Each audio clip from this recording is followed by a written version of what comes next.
Thanks, Kylie.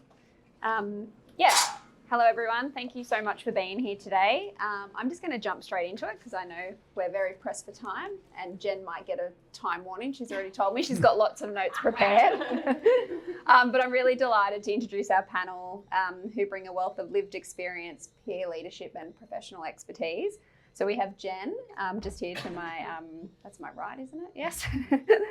Who is a passionate parent advocate, and mother of 2 boys with multiple disability, who champions inclusion and is learning Auslan to communicate with her youngest son. We're also joined by Melo on the end there.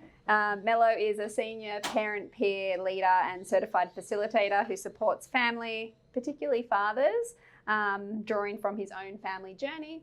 And we have Cathy. Cathy's a paediatric physiotherapist with almost 20 years of experience, and she now leads work at Plumtree with a focus on play-based therapy and community inclusion. So thank you all for being here. I want to start with something that might surprise you, or maybe it'll just confirm what you've always known deep down.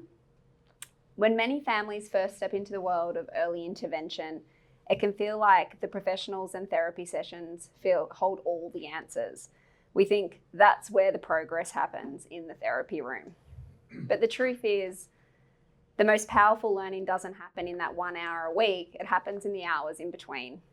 It happens when your child is playing at home, they're helping with dinner, they might be getting dressed, building towers, exploring the local park, all those ordinary moments that fill your day. Because that's where children grow and learn, in the everyday routines with the people they love, doing the things that matter the most. And that's where families come in. You are the constant in your child's life. You know what makes them laugh, you know what motivates them, you know when to push and when they need a break. That knowledge and that deep understanding is what turns therapy into real progress.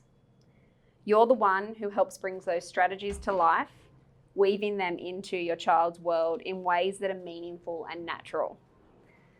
Therapy absolutely has its place.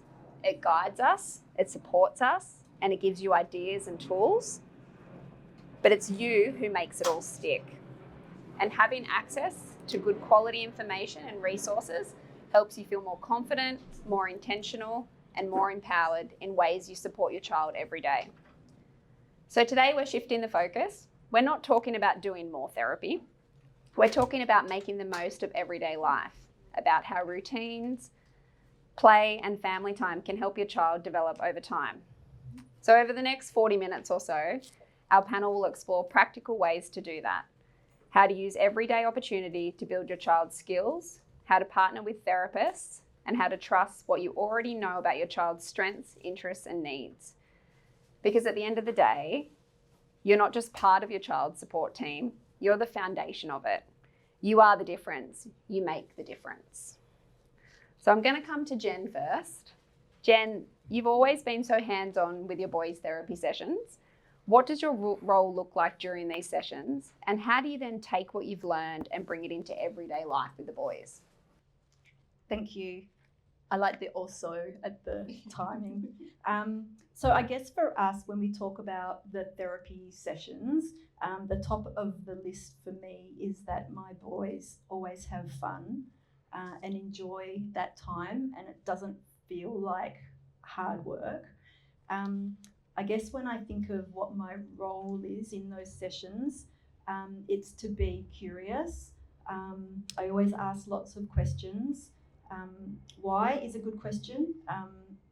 Sometimes I might even ask, like, why is this a good exercise? Because also I feel like sometimes we just kind of go through the motions and the kids might not even understand why we're doing a particular thing. So a big focus for me has been trying to pull the kids into being like really active in the sessions, not just in terms of moving their body or so forth. So asking why is a good question. Sometimes I'll ask the therapist for ideas on how we can support progress outside of therapy sessions. So sometimes it isn't straightforward. on how you can. Sometimes it's really straightforward and really easy to work out how to do things at home, like how to transfer that. But sometimes it's not, and I didn't used to feel comfortable doing it at the beginning, but then over time I found that, I think the therapists, one of the great benefits is they're there to pick their brain, like they have this knowledge. We have knowledge, they have knowledge, and I want to try to find out as much as I can about what they know and how it can help. So sometimes it might be, okay, we need to practice this at home. Like, how do we do that? Like, how do we do that at home? Or even, how can I bring this across to a speech session? Or how can I bring it from a physio to an OT session? Like, and they can help with strategies like that. Another thing that I feel is my role is modelling. So by asking the questions, I hope to show my boys that it's good to be curious, and encourages them to question if they don't know or understand something. Another part, I suppose, that is very important, I think, is supporting the relationship between the therapist and my child, because that's a really important relationship. And I know, and everyone's probably the same with their kids, if they have a good connection, they're just going to have much better results. So I'm all about the relationship and trying to make sure that they get the most out of their sessions and that they're happy while doing so. I'm also trying to build my capacity, which is obviously really important when you want to take this information and you want to do it at home, or you want to share it with other people in your children's life. So I'm always watching closely to understand techniques and strategies they use. I'm thinking about how I would support him at home with those exercises. So I might ask specifics about, so how far down does the knee go? Or is the foot meant to be flat on the floor? Just those things that I think, okay, when I'm at home trying to do this, or when we're at the park trying to do this, am I actually going to be able to replicate it? And also trying to build my boys' capacity as Henry gets older. So Henry's 12 now. My other little guy is 7. So as Henry gets older, he has more say in what happens in sessions. I think it's really important that he has that involvement in goal setting and prioritising goals. I suppose it's choice and control for him. I'm also the cheer squad. I might offer suggestions because, there's a lot of stuff that happens at home that the therapist doesn't see. So we have all that information, and sometimes there are little nuggets in there that you want to share to get the best outcome in a session. Or maybe it's something that could help with an activity. It could be their focus for the week. Like sometimes Connor's really into music and they use music, but other times he's really into frogs and he's not going to be motivated at all by music. So if I can say to them, frogs are big this week, they can work with that. I also see my role as an advocate for my boys if I need to, especially Henry. Sometimes he gets overwhelmed in physio, and I can be a mediator. I can encourage him to speak up, or if he's can't find his voice, then I can try to help him to be more involved and to say, what's important to him. Sometimes it's negotiating activities. If he really doesn't want to do something, usually it's the treadmill. So we might say things like, would you like to do 8 minutes instead of 10? Or to the therapist, is there another activity that Henry could do that has the same benefit? Or can you tell us why it's important that we do this, so he understands if this is really important and we're doing it, this is kind of why. So he needs to be involved and have some say in, I'm trying to, if there's a word, but it's gone, but there's a word. Now for Connor, I might be interpreting a bit for him because Auslan is his primary language.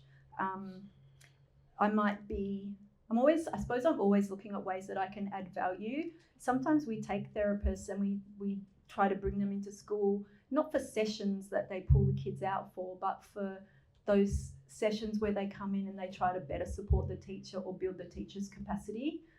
They're only little blocks. They might only be one or two things, but if you see that there's a way you could add value. Also, we've had situations where, say, we've got an OT and their Auslan isn't great. So we've brought in like a deaf support worker who can then teach some of the strategies and some of the signs to the therapist. So I suppose I'm trying to manage relationships and information. So information gathering and sharing. It's really important. I need to know like what I need to practice at home, what we need to practice out in the community.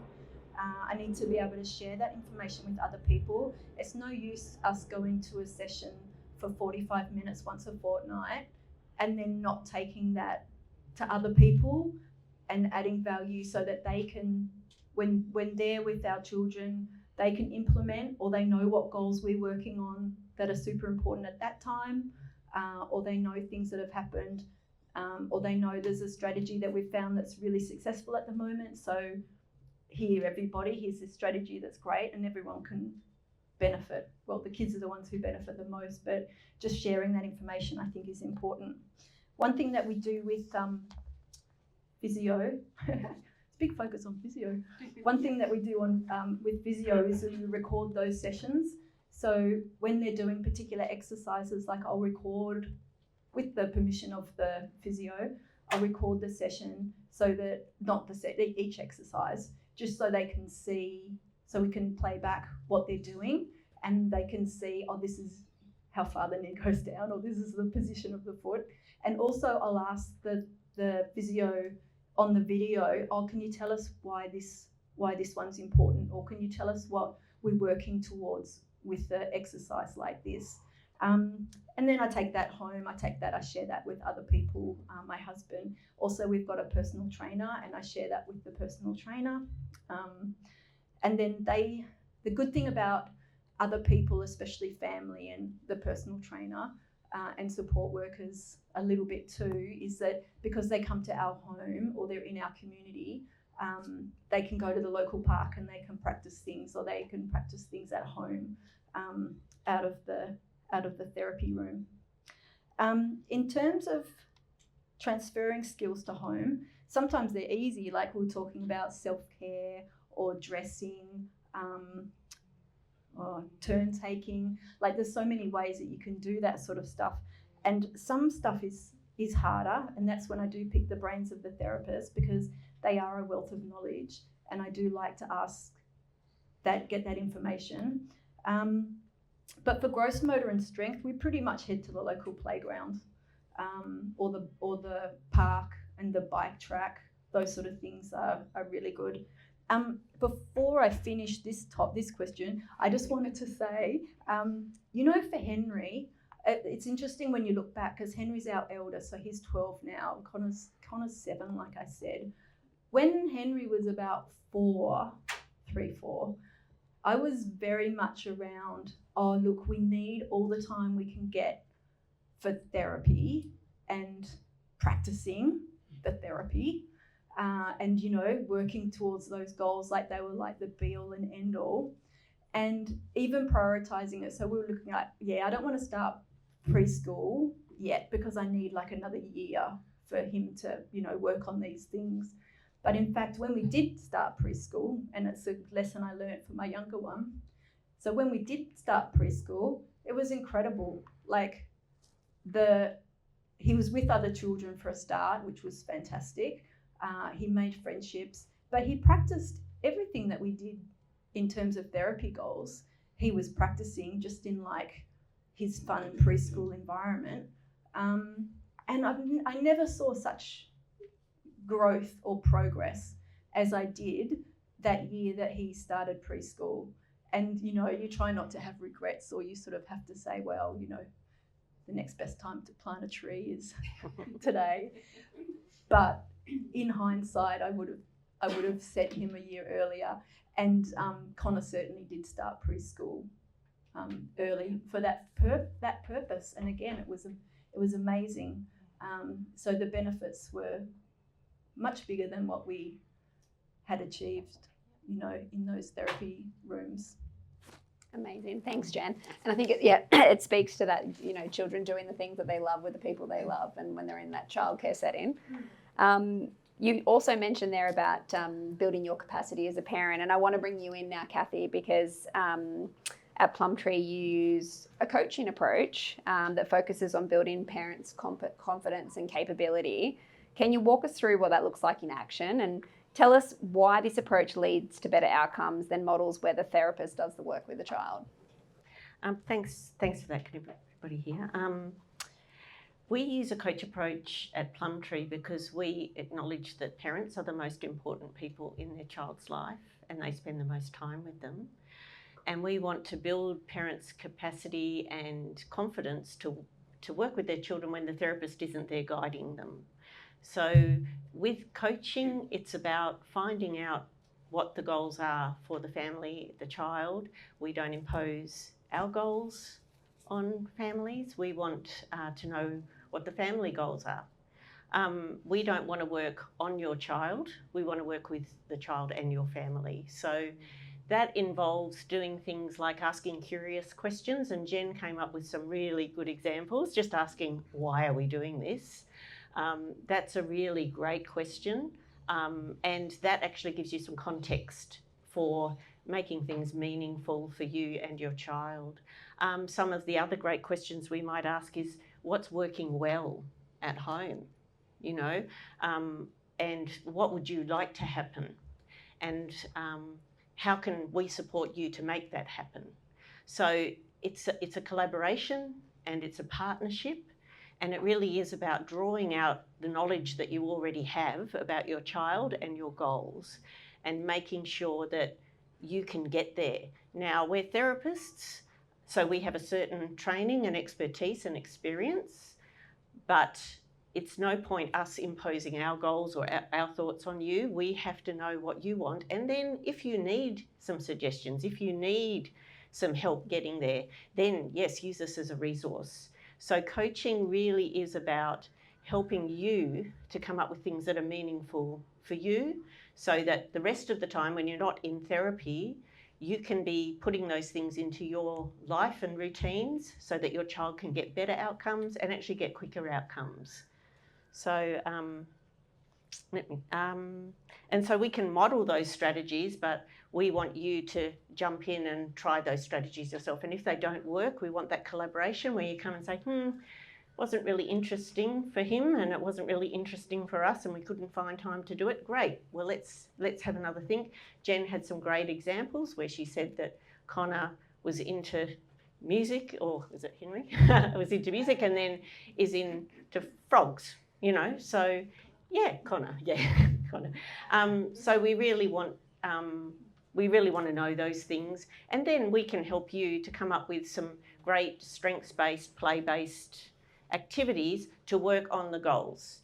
I always say we don't want your child, as a physio, I don't want to be timing your child to stand on one leg for 5 seconds. I want him to be joining in a game of soccer where he has to stand on one leg to kick the ball. So we want it to be functional, we want it to be fun, we want it to be aimed towards their goals.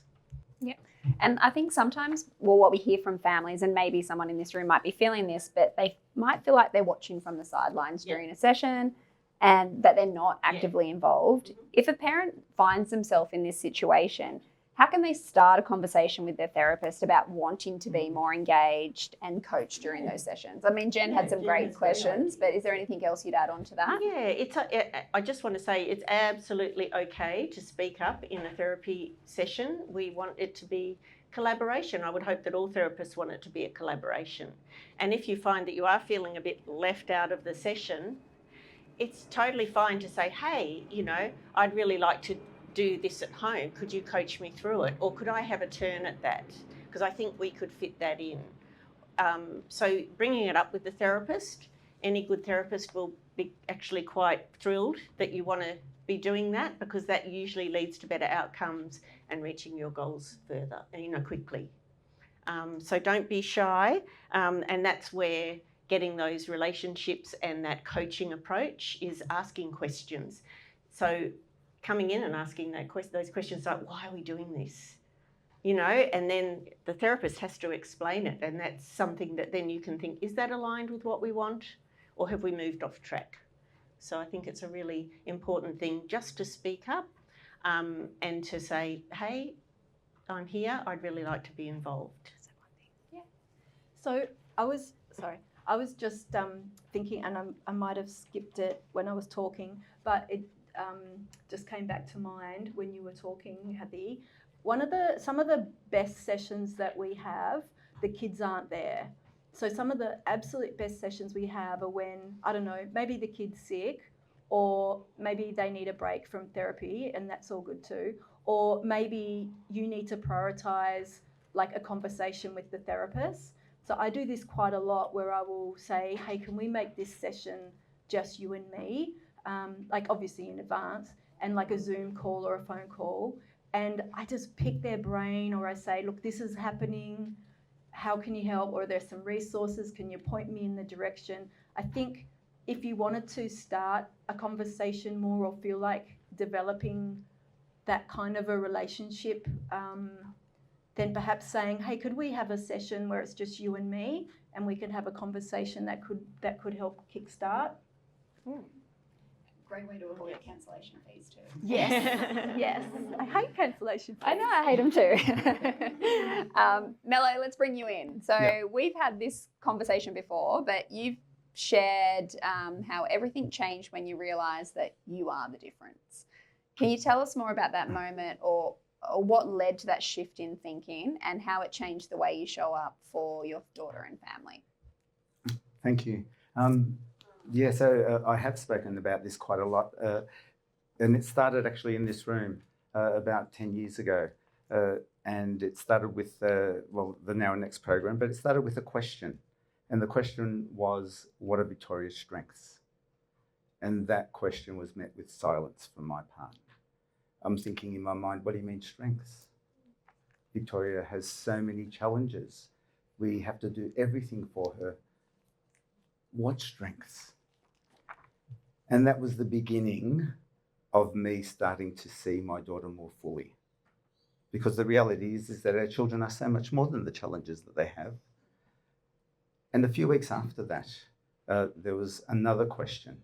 It was your mother, Anik. It was in the conversation we were having, and she asked me, hey, what does Victoria wear when you give her the choice of what to wear? And as I'm thinking about that, I'm realising that with all the things that we have to do for Victoria, everything that we do for her at that stage of her life, I'd never once given her the opportunity to choose. And so it was a Saturday, so the next day, Sunday, I said, hey, honey, what would you like to wear, this or that?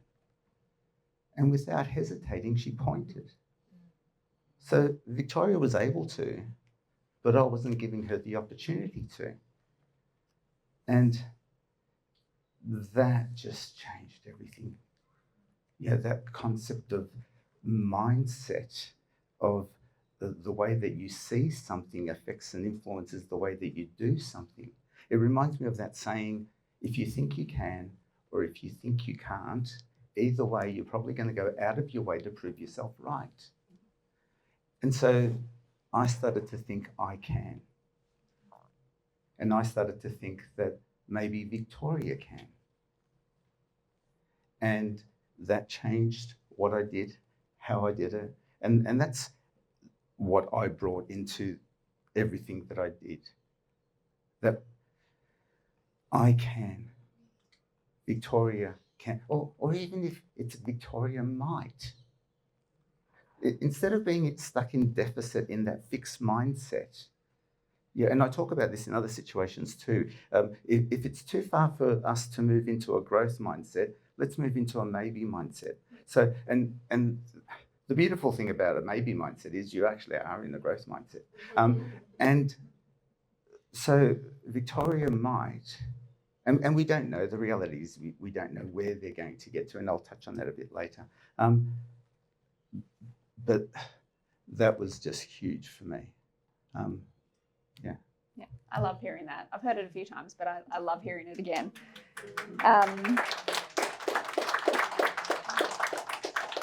Jen, you've talked a little bit already about those partnerships between parents and professionals and how that can make such a difference in how supported and confident families feel. From your experience, what really makes a good partnership work?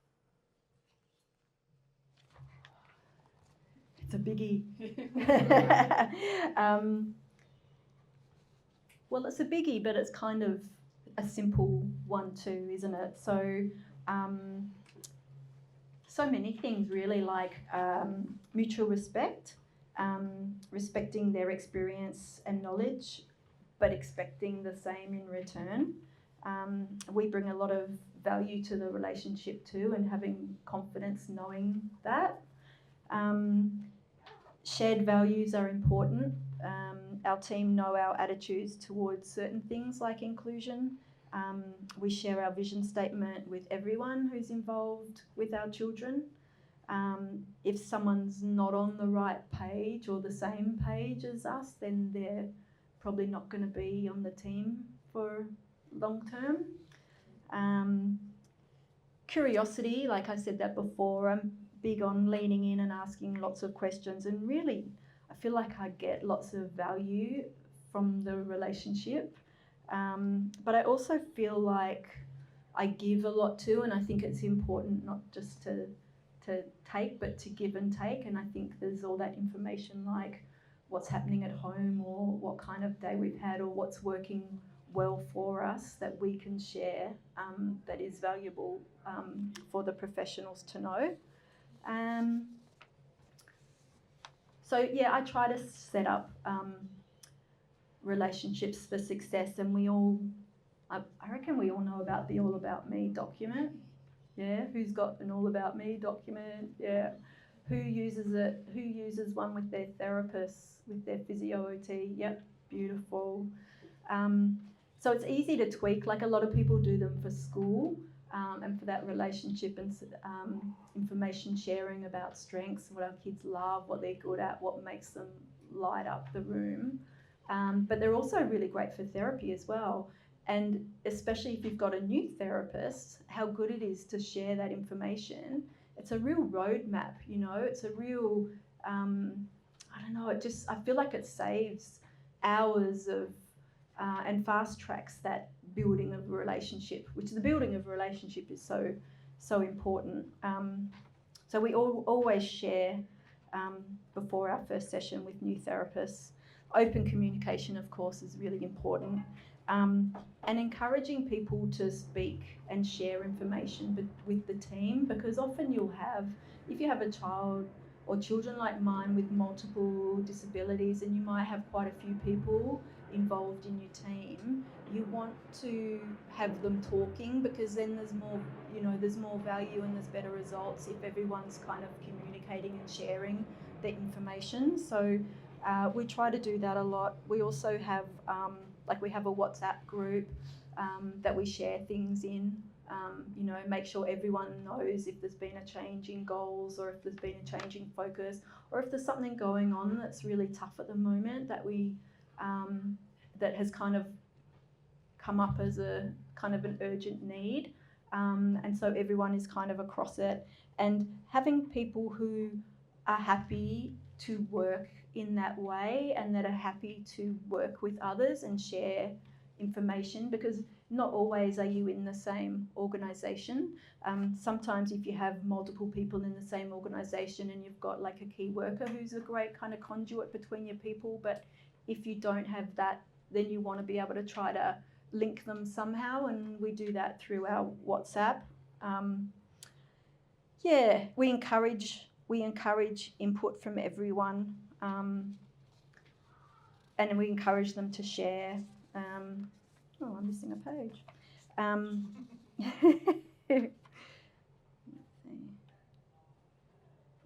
I think communication, I think attitude, I think shared values, mutual respect, and a positive attitude, and of course a strength-based approach. Sometimes I forget to say that because I feel like it's such a given, but then I think, well, hang on a minute, you need to dig down And actually Monique was good with this because she would always say, oh, and why is that? And then she'd say, oh, and why is that? Dig a bit more. Oh, and why is that? A bit more. Then it's like using Auslan. I got it. I get it now. So yeah, digging is good too. I'm sure Cathy probably concurs with a lot of that stuff around building those strong equal partnerships, particularly from the very beginning. But I'd love to hear from your professional perspective, and also maybe like how can therapists create space for parents to share their insights and lead discussions and feel confident their knowledge of their child is valued. Yeah, I think mutual respect, as Jen said, also acknowledging that the parent has a unique role, and so the therapist is there as a partner, and we want to build that partnership. So working in that collaborative way is really important, and Jen's come up with some really great examples. Using the coaching approach helps with that because we dig down into what's important and find out how we can help and how the parents can be doing their part as well. We don't want to be taking away the power of parents. We want parents to understand their capability and their power as well. So instead of jumping in and trying to do things, because we are helping professionals, we like to be useful, we like to be helpful, but we really have to be thinking, this is a collaboration. This is not my session. This is our session, and this session is focused on your family, and it's a family-centred approach. So we're putting your family in the centre, and we're there just to provide the input so that your family can do what they need to do and have the tools that they need to do. Yeah. Melo, I'm going to bring you back in now. For many parents, and I have got here, especially in the early years, but I feel like this does extend beyond there, but that it can be overwhelming to know if you're doing enough or doing the right thing. I think I still struggle with that a little bit myself. But what helped you build confidence and what helped you build confidence and to trust your instincts about what Victoria needed? Thanks, Bree. Look, without any doubt in my mind, without any hesitation, it is other parents. And I think it's difficult for therapists, to be honest with you, because they're probably sharing similar messages. But the thing is, parents with a lived experience connect with us in ways that even people in their own families don't understand, because they're not living it in the way that you're all living it. So we get each other in those ways. So without a doubt, parents. And that's what was the difference in what I was sharing earlier about some of these questions and conversations I was having.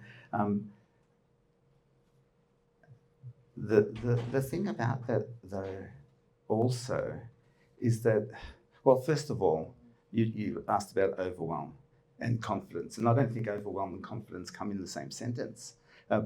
They just don't. Or for that matter, this notion of trusting your instincts, well, I had to fight with the way that I was thinking in the early years about what I thought was possible.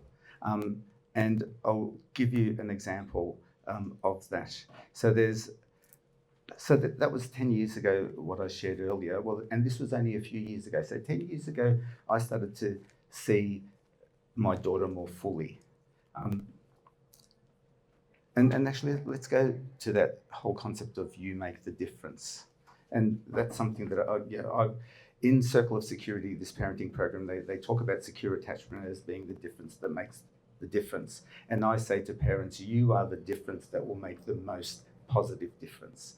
But we need to ask ourselves and pause and ask a question about that statement. And this one's a tricky question because we need to be ego neutral about this, because we need to reflect on ourselves. And we are the difference that makes the most difference, but we have to ask ourselves, is it a positive difference that we're making? Is it an okay difference? Or might we maybe not even be making a positive difference? And I say that with love in my heart for you all and for myself even, because when I'm not seeing my daughter fully, if I'm not seeing her strengths, if I'm not giving her opportunities, well, then maybe I'm not optimizing her opportunity to grow and develop and to become the best version of herself, whatever that may be. So that's going to be a difficult part.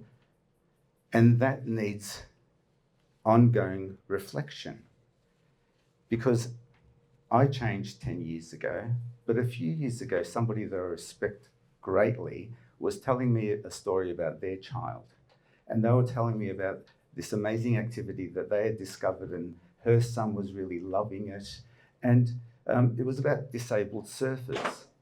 And as she's sharing this story with me, and we had this conversation more than once, and I'd seen posts, as she's sharing this story with me, I'm thinking, you know, I'm really happy for your son, I'm really happy for you too. But there's no way Victoria's going to do, something like that. No way. I just dismissed it. And around the same time when there was a conversation, I think it was a few months later, girls at her school turned around and said, hey, Victoria should come and do nippers. And, you know, we would have dismissed that as well if it wasn't for a parent sharing her story. And because Bree shared her story with us, so long story short, Victoria's been going to Yellowfin's nippers now. This is her second year. So, but I thought I'd changed, but I didn't. Now, here's the other thing about the power of parents. A few weeks ago, my beautiful wife Angela was at Yellowfin's, and she's talking to another mother. And cut a long story short, they ended up getting to the point where this mother's telling Ange, we're only here because we heard Melo's story about his experience with Victoria. So the ripple effect, Bree sharing her story about disabled surfers gave me the confidence to be curious, to try Yellowfins. And then the ripple effect of that, Bree didn't even know about until now. And that's the beauty about when we share stories. And so the therapists are trying to deliver the same message, and in many cases are, but we're connecting to each other, because those stories like that don't only open us up to hope, which can be scary, especially in the early years, or being open to the possibility of what if, maybe. But they inspire us into action, which is vital. That's where real growth and change happens. And that's why connecting in environments like this with people who are, we don't have to work it out on our own. Oh, actually, funny story. No. Look, and just quickly, it won't be long. Look, I say this about parents in everywhere that I go. And I've been asked to be part of some reference groups. I was in Adelaide for an NDIS participant reference group that I'm involved in. And they asked to interview me and film that. This video is not going to see the light of day. Because they asked me, how does the NDIS support you? How do you feel supported by the NDIS? And I'm, and I'm sitting there, and I said, aside from the funding that you provide, which is vital, the NDIS doesn't support families. It's other parents that support families. So you're not going to see that video, I'm sure.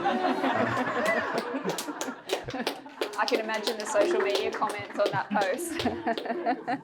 And thank you for sharing that story. I got goosebumps, and we are surfing again next weekend down at Mollymook. So thank you. Jen, so we've talked about therapy, we've talked about routines, but we know that children also learn so much through the things that they naturally love, their interests, their play, their passions. How have you followed the boys' strengths and interests to guide their learning and help them take part in everyday life, apart from frogs and music? I was going to say, Connor loves music and dance. Yeah. And sometimes it's funny because he does love music and dance, and because he loves music and dance, he is deaf, but he loves music and dance, and he's got a great sense of rhythm. It's a strength. And so when we think about therapy and all the things, where can we get help to build skills, etc. But it's the things like the local dance places that we're looking into at the moment. So, we're going and trying a lot of classes for dance. So there's so many other things that, you can benefit from too with that, like your turn taking, your following instructions, etc. But at the end of the day, you know what? It's just fun. Like, it's fun for the kids. He's there. He's in his element. He just loves it. He also loves shoes. Kind of a random one to try to link in terms of like a strong interest. But I tell you, in that tap dance class, that kid has got the moves. It is a joy to see. So yeah, and the thing that I love about the dance classes is he's there with all these other kids. We go try out a class, and there's like 3 other kids from his school there. Hi, Connor. So that's a beautiful thing. Connor, I've mentioned, is an Auslan user. He, you could say like our traditional idea of communication is not a strength of his, but communication is a strength of his because he has this incredibly expressive little face, and he's got the Auslan skills. He's actually a little bit of a rock star amongst his friends and peers because of his Auslan skills. So where some people might see it as a negative that he can't necessarily communicate with words, he is like, everyone knows him. Oh, that's Connor. Oh, that's Connor. Like, everyone knows him. You go to the park. Oh, hi, Connor. I don't know who half these people are, but they all do, and he draws them in because he's got this beautiful, expressive face, and his form of communication is amazing. So we've kind of built on that. So one thing that we did is at his local preschool, he went to the one that was right next to our local school. It was a council-run one, and because communication was a challenge. Like, it's a challenge if no one else uses Auslan. Like, sure, it's a challenge. So what we did is we brought in one of our deaf mentors, and they taught Auslan to the preschool once a week. So they'd come in and do lessons. So much fun. All the kids loved it. All the kids benefited from it. Probably did it for 2 years, I think. And then we go into school, and there's all these kids that know it, and there's kids the year above that know it, and then there's kids, apparently they had a transition day last week, and there's kids coming across into kindy next year, and they're like, oh, hi, Connor, hi, can't do it with 2 hands, but, how are you? Like, it's just fantastic. So I suppose, in a way, one of the things that we do is we kind of try to look at areas that might be considered challenges and try to turn them into strengths. Now, Connor's a pocket rocket. He's little and very fast, but he is, in all seriousness, he's not on the charts in terms of growth. So feeding has been like a big focus for us.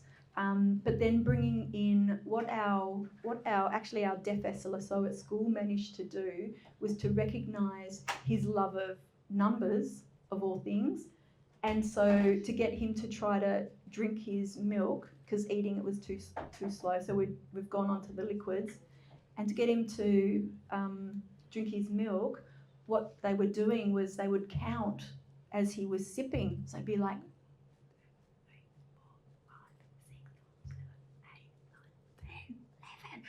and then he'd stop and be like, wow, 11, 12, woo. And he loved it. And that milk got drunk, when we had weeks, well, we probably had a month and a half of his lunch box coming home without touching anything. So it was like massive progress. And that was based on something that he loves doing. And also because of his love of music, we watch lots of things like Wiggles, Little Baby Bum. I mean, Wiggles is great because we had Emma. I mean, she was amazing. And he always got very excited when she kind of kicked in with some Auslan moves. But he also loves colours, so colours come into everything that we do. And he does love frogs. And did you know it is Frog ID week this week? This is great excitement in our house because it is Frog ID week, and there is an app and everything. And you can, do you know about the app? Yeah, and you can go and like listen for frogs and record it. So we'll be doing that this weekend.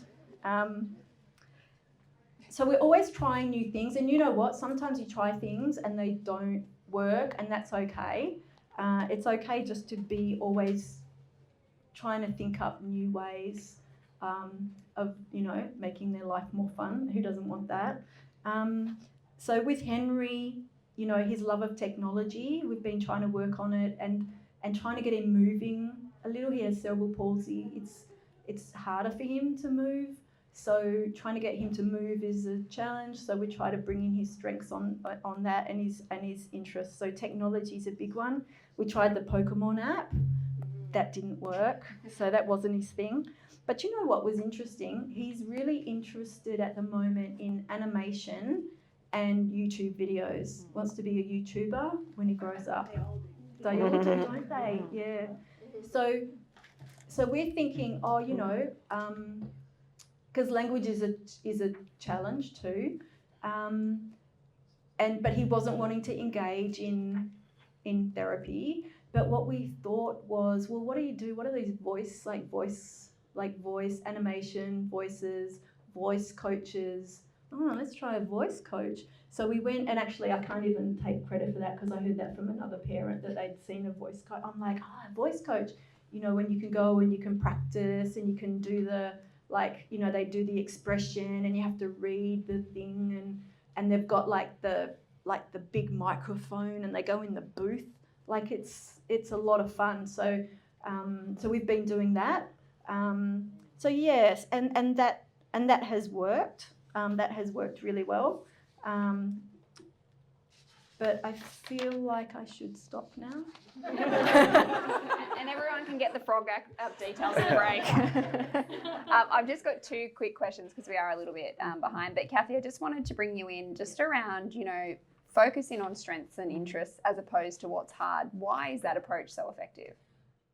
It's not just effective, it's really powerful. I think we all know ourselves, if we're interested in something, we'll focus on it better. You know, I always say to people, if you don't like maths and you go to a special maths school, you're probably not going to be top of the class. But you might learn, if you love dancing and you go to a school that encourages arts and dancing, you might do better in maths because you're learning everything. You're counting to dance. You're following charts. So the same with kids. I think if we follow their strengths and interests, it's really powerful. There's actually studies. The Cerebral Palsy Alliance have done MRIs, the functional MRI, where they see what lights up a child's brain and if there's connections. So when something is, they'll show images in the MRI, it's amazing. And when it's something related to a child's interest, all the connections light up. So they're engaged, they're looking. When it's something they're not interested in, not much lighting up in the brain. So you can see that much more learning happens when you're interested and engaged. And then your therapy session will be fun and it won't be a chore. So doing child-led sessions, strengths, interests, that's why it's so important to be in that partnership, because therapists don't know what your child's interests are. So you really, you know, and again, they change so much. So that won't always be successful because a child might, you know, you come in with all your things thinking, yes, we're going to work on this and we're going to do choo-choo trains today. No, trains are old. They're at last week. So it's about just finding those things that are fun, engaging. The brain will light up. They'll get more learning out of that session and it will be fun, engaging and more successful. So it's a really powerful thing to focus on the strengths rather than the deficits. Yeah. That MRI sounds incredible. I'd love to see that. The face lights up, but the brain lights up Yeah, as well. absolutely. Melo, just quickly as we wrap up, you work with dads who care so deeply about their kids, but sometimes feel unsure about their role in their child's development. What's one practical thing, I say that because we're running out of time, one practical thing dads can do to start feeling more confident or to be involved? Sure. One thing. One. 3 parts.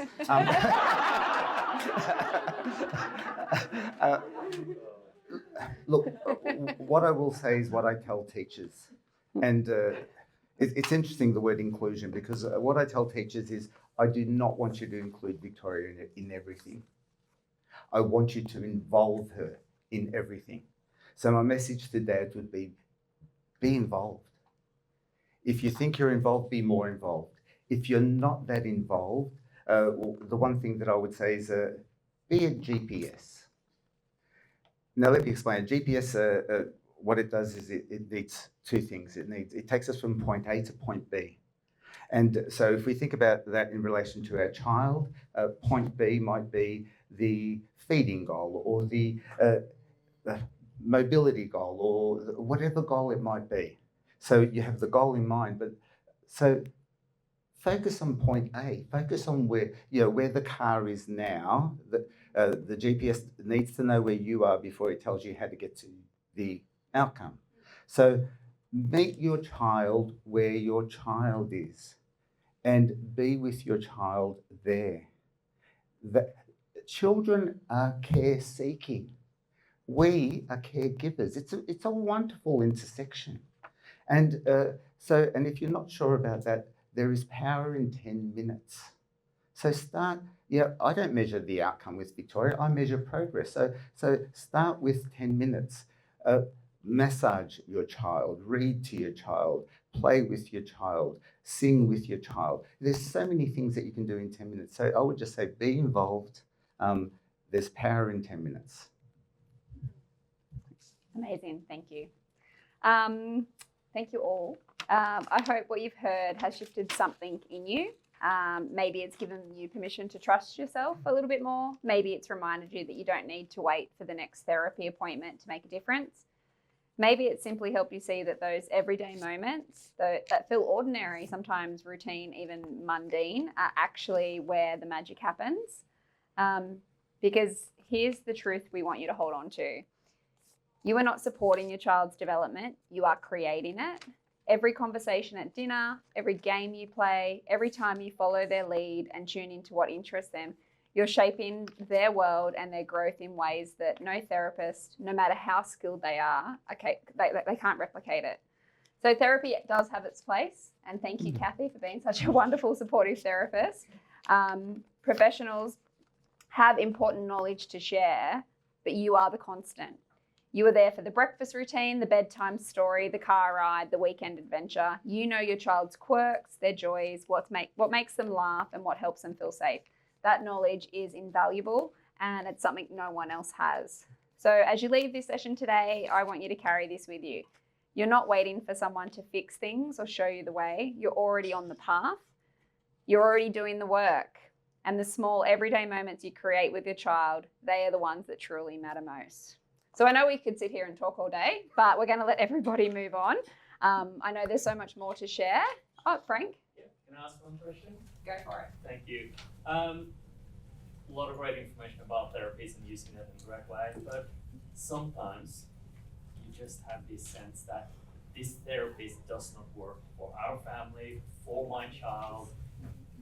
When you know, but sometimes you need to give enough time to make sure it works. So how do you know you're giving it enough time and it's time to pull the plug? And how can you best do that? Because it's still human beings who don't want to hurt the therapist, but it's still damaging my child.